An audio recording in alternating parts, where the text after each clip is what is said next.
Hello students, നമുക്ക് ഇന്ന് ടെൻസസിനെ കുറിച്ച് പഠിച്ചാലോ. So what is a tense? Tense is a time of action. It is used to express time of action. ഒരു കാലത്തിനെ കുറിച്ച് പറയാൻ വേണ്ടിയിട്ടാണ് നമ്മൾ ടെൻസ് യൂസ് ചെയ്യുന്നത്.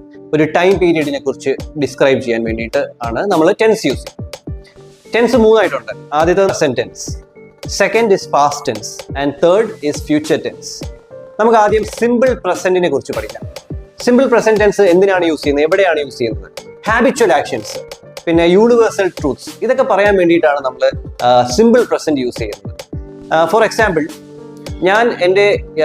ഞാൻ ഇൻസ്റ്റഗ്രാം ഫീഡ്സ് എന്നും സ്ക്രോൾ ചെയ്യും.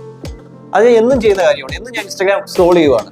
അപ്പോൾ അതിനെക്കുറിച്ച് പറയുവാണെങ്കിൽ വേണ്ടിയിട്ട് എനിക്ക് സിമ്പിൾ പ്രസന്റ് യൂസ് ചെയ്യാം. അത് ഞാൻ ഇംഗ്ലീഷിൽ എങ്ങനെ പറയും? I use to scroll Instagram feeds every day. Next, ഹ്യൂമൻസിന് ബ്രീത്ത് ചെയ്യുവാൻ ഓക്സിജൻ വേണം. ഇതൊരു യൂണിവേഴ്സൽ ട്രൂത്ത് ആണ്.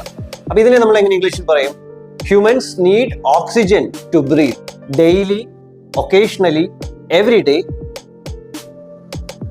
Occasionally, sometimes, rarely, frequently. ഈ വാക്കുകൾ നമുക്ക് സെന്റൻസിൽ ഉണ്ടെന്നുണ്ടെങ്കിൽ most probably it will be a simple present tense. So നമുക്ക് കുറച്ച് എക്സാമ്പിൾസ് നോക്കിയാലോ.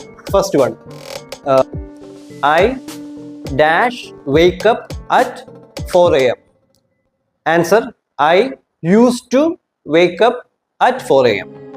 Second one, we dash happiness. Answer, we love happiness. Third one, he dash his work every day. Answer, he does his work every day. Next, she dash daily. She dances daily. Last one, they dash often on the rooftop. Answer, they play often on the rooftop. Comment exercise. നിങ്ങൾക്ക് ആവശ്യമുള്ള exercises PDF ആയിട്ട് ഞങ്ങൾ share ചെയ്യും. Thank you.